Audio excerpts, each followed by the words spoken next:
Welcome back to What Arty Noobs with General Disturbance. It's got my name on there. This is an Object 261. It's the Tier 10 Soviet SPG. This one's located on the north spawn of Ghost Town, and it's under the command of UbumPong of the KIWI clan.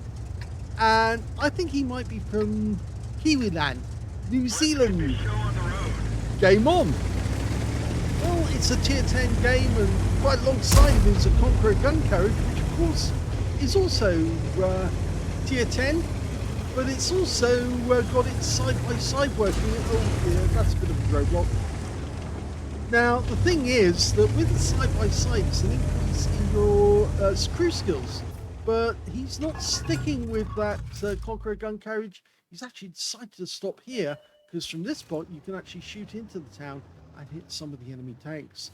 Although I prefer the corner actually, because in grid square A0 there's a lot of the town that you can actually fire at and do extreme damage on some of the enemy tanks. Rounds out in the IS-7. Direct hit on his rear, 278 hit points. Now these high explosive rounds, the stun shells, they're capable of doing 800 alpha. It's not showing there at the moment, it should be showing. There you go. 800 alpha, 45 millimeters of pin, 9.5 meters on the burst radius, between 11.5 and 29 seconds of stun. Of course, with the non-stun HE, I fired another one in, and he splashed the 277. With the non-stun HE, he can do 1000 alpha, 56 millimeters of pin, but the shell has to be a little closer to get splash, and that's 5 meters on the burst radius, and no stun duration at all. He also carries one armor piercing round. The question is why? Well, that did land very close to the 277. He's picked up another 298. Yes, the armor piercing rounds, as good as they may be, are 520 alpha, so slightly less than the half of the non-stun HE variety, but they do have 334 millimeters of pen. So if you've got a target that's absolutely stationary and not doing anything, and of course the armor is penetrable, you could actually fire that round in. Say that M60, if you fired an armor piercing into that, it would go right through the side of it. He did get a direct hit on that M60 for 357, because it has slightly less armor than that guy, the IS-7. Now you may have noticed I've actually changed the symbols on the tables. One of the reasons I did that was because I had a criticism from somebody who said it was just too colourful for them to actually watch, and I'll actually go through a variety of different types so that people can actually see which one they like the best. But I think for the moment this one actually does have the different colours, it shows the different tiers, and it also shows the vehicle name. Also, somebody actually sent in a request or a question about why it goes so close on the battle system. I'm afraid that's... Oh, and that guy was already dead. The Hori 3 got the kill. Yes, in fact, actually, it's down to the battler system. The way it resets after you look away. If you look away, it goes back to the standard view, which, of course, is without any of the zoom out, and therefore you can see the target, but it's very, very narrow, restricted on its view. In order to zoom out, you have to press another button, and that zooms out so you can see what's going on around the target, and that way you can actually see the shell as it goes in. So you get to know exactly how the shell, well, did it hit the building, did it hit the target? Now the standard reload for this Arty is 30.68 seconds, and we can see here that Ubum, I should say, actually does have a reload of 27.04.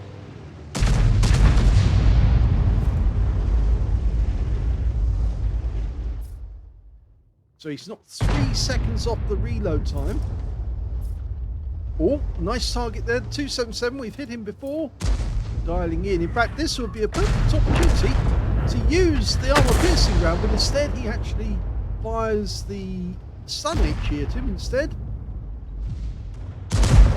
That's just about a perfect shot for a armor-piercing round, which of course would go straight through the 277. 277 head-on was actually quite strong, but when he parks himself sideways to us, he's actually making himself an easier hit. Rounds out.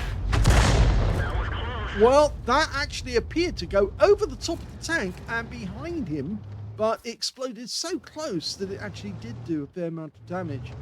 And our light tank out in the field, the Manticore, has just spotted enemy tanks hiding behind the ship, which we can't get shots at, but he can see this Foch, and of course he can see some of the enemy tanks in the town.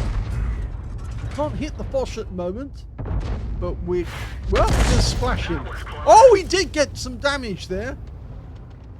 In fact, I'm not sure if the Manticore actually did get a hit, but we now have the communications expert skill working along with concentration, so we can now get extra on our crew skills. Now the Foch did fire at somebody, but we're not sure who. It might be that he's in a reload. Let's really upset his day. Rounds out, another hit, 134. You can see Ubum has actually been making good use of his shells, because he's now up to 2k of actual damage and 537 of stun assists, and that got the communications expert working, because of course he only has 460 hit points of health, and so you only have to match the amount of your health to get that communications expert working, and it has to be an assist. Okay, the 277 poked out for a brief moment, and that M60 over in the corner, that's the same M60 I believe, who was... No, it's not, it's a different one. They actually have more than one. They killed... they must have killed the other one. The good news is the enemy's being held back on the west side of the map. They do have a Batchat 25 ton and their own Manticore in that general area. Oh, we've got the side of the Foch now. Now would be a perfect time, and I just saw the enemy Arty. That one went right through the side.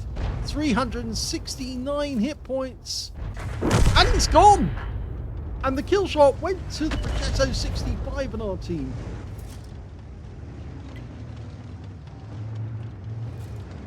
Okay, we've got a 60 TP.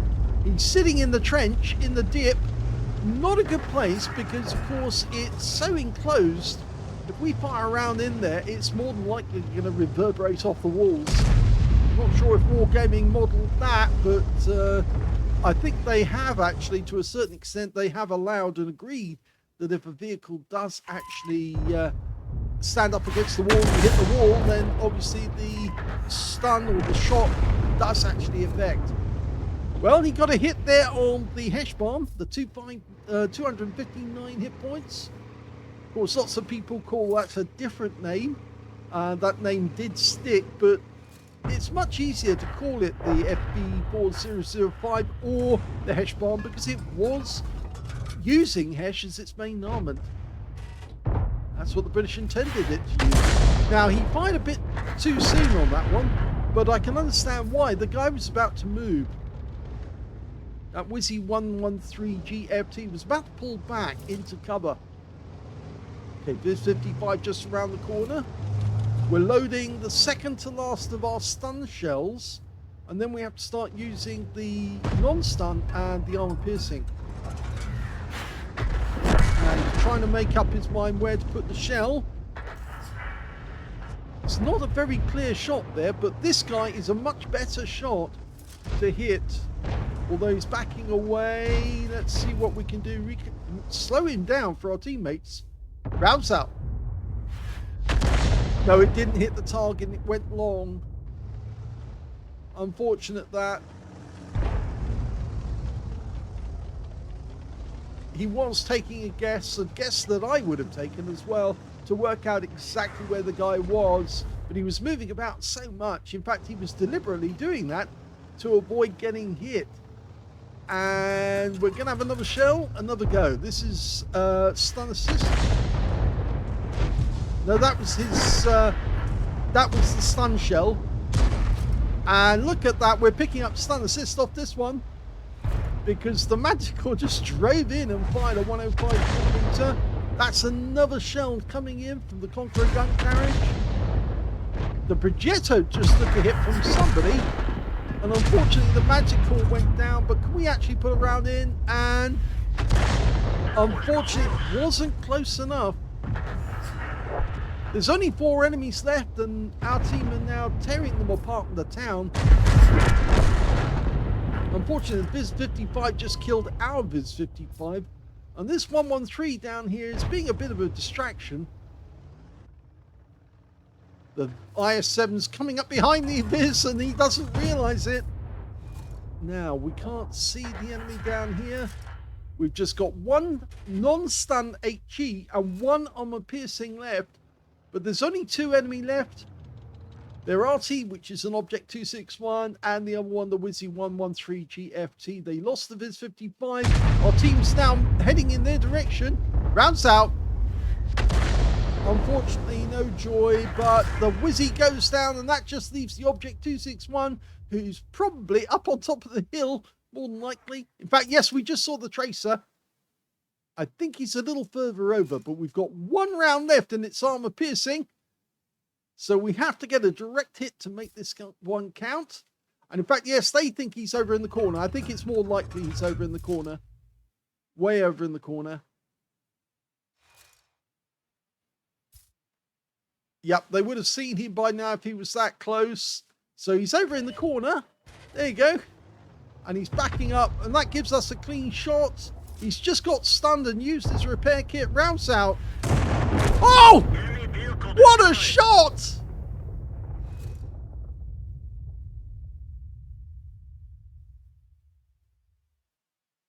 When you don't get an end shot like that one that often, and when you do get it, it is very special indeed. That was the last round that UbumPong actually had in his magazine, and he fired it in, and it penetrated and wiped out the Object 261 on the enemy team and earned him a medal, a very rare medal, which I think a lot of members of What Arty Noobs actually do have, because Arty do tend to run out of ammo far faster than tanks do.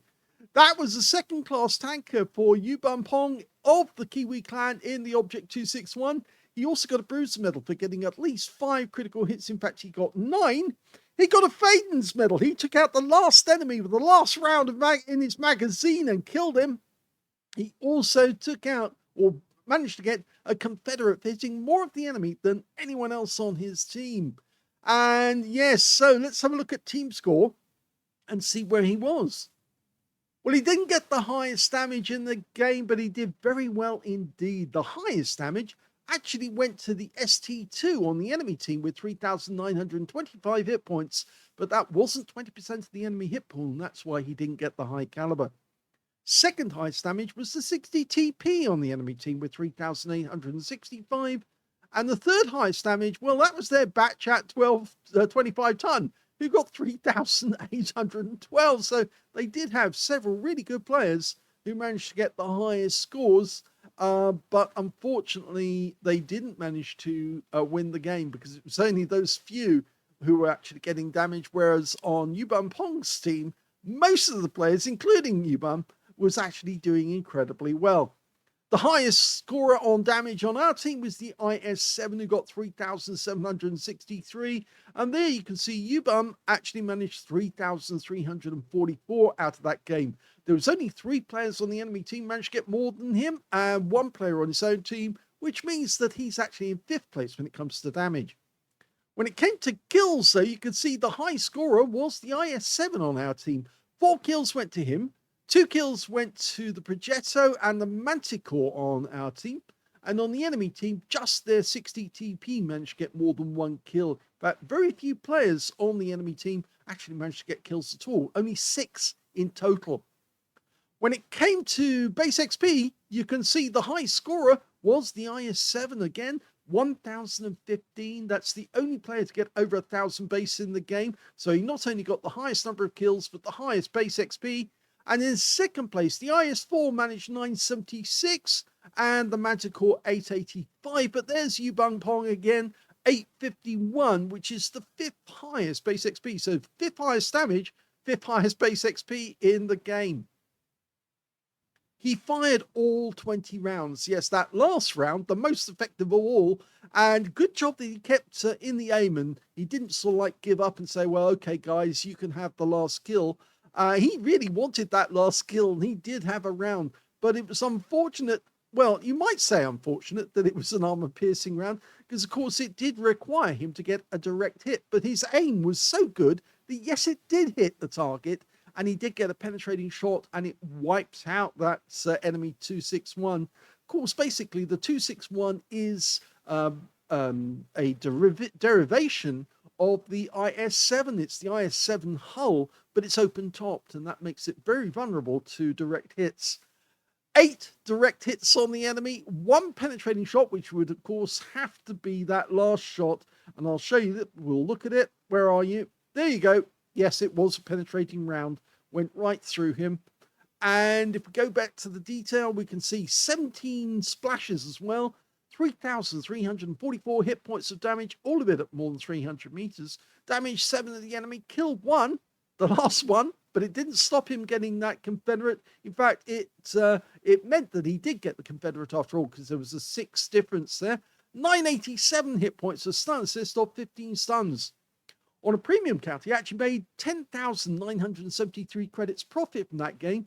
And he also picked up 6,385 experience points out of it as well, getting a personal missions payout as well. So very well done indeed. That last shot, it's always nice seeing a Phaeton's medal go in, because it means you put the extra effort in and Arty sneaks the win in right at the last second. We've seen a few really good ones recently, and yes, this is definitely one of the better ones. And I was shocked, actually, because I don't really pay too much attention to the actual battle results when I receive a replay from somebody.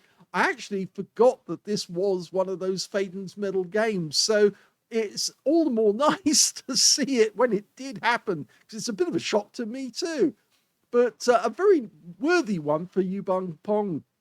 I hope you enjoyed that replay. If you did, please give this video a like. Do subscribe to our channel. Leave a little comment down below, because it feeds the algorithm. And thank you for watching.